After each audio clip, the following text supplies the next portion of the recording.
மக்கள் சரியான முடிவுகளை எடுக்க வேண்டிய காலம் சூழல் என்றது இதுதான் தருணம்.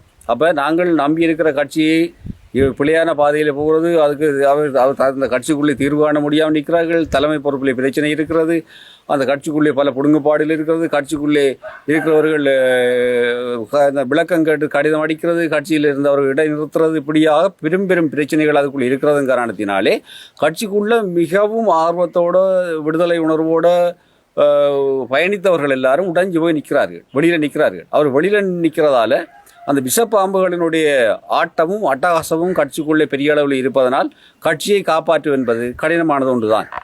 கட்சியின் செயல்பாடுகளில் கால நேரங்களை இழுத்தடிக்கும். மற்றது கட்சியினுடைய நம்பகத்தன்மைகள் இல்லாத போகும். அவர் அந்த பொதுச்சபை இருக்குதானே, மத்திய குழு பொதுச்சபை என்ற வேண்டி இருக்கு.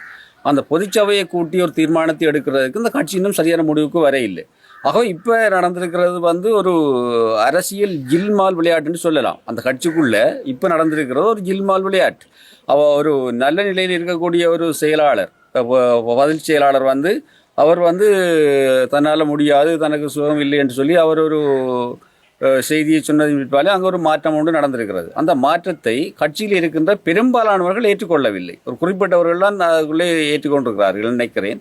ஆகவே இதை ஒரு பெரிய அளவில் எல்லாருமா சேர்ந்து கூடி கதைச்சு தான் இந்த முடிவுகளை எடுக்க வேணும். ஒரு குறிப்பிட்ட சிலர் எடுக்கிற முடிவை கட்சியினுடைய ஒரு பொது தீர்மானமாக பொது முடிவாக எடுக்கவே முடியாது.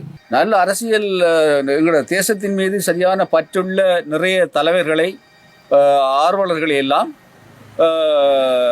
அவர்கள் எல்லாரையும் விரட்டி அடித்து விட்டு தமிழரசு கட்சி தாங்கள்லாம் ராஜாக்கள் என்று சொல்லிக்கொண்டு நின்று எதையுமே சாதிக்கவே முடியாது.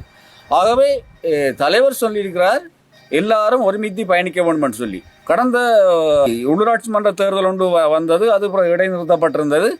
அதில் தமிழரசு கட்சி ஒரு காரணத்தை சொல்லியிருந்தது, இப்போ பிரிஞ்சு நின்று கேட்போமாம், பிறகு எல்லாரும் உண்டாகுவோமாம். தலைவர் தானே சொல்கிறார் எல்லாரும் ஒண்டாயிரம் கொண்டு பிரிஞ்சு நின்று கேட்கறது, பிறகு உண்டாகிறது என்ன பூச்சாண்டி விளையாட்டுக்காரர், என்ன ஜில்மால் விளையாட்டுக்காரர் நீங்கள்?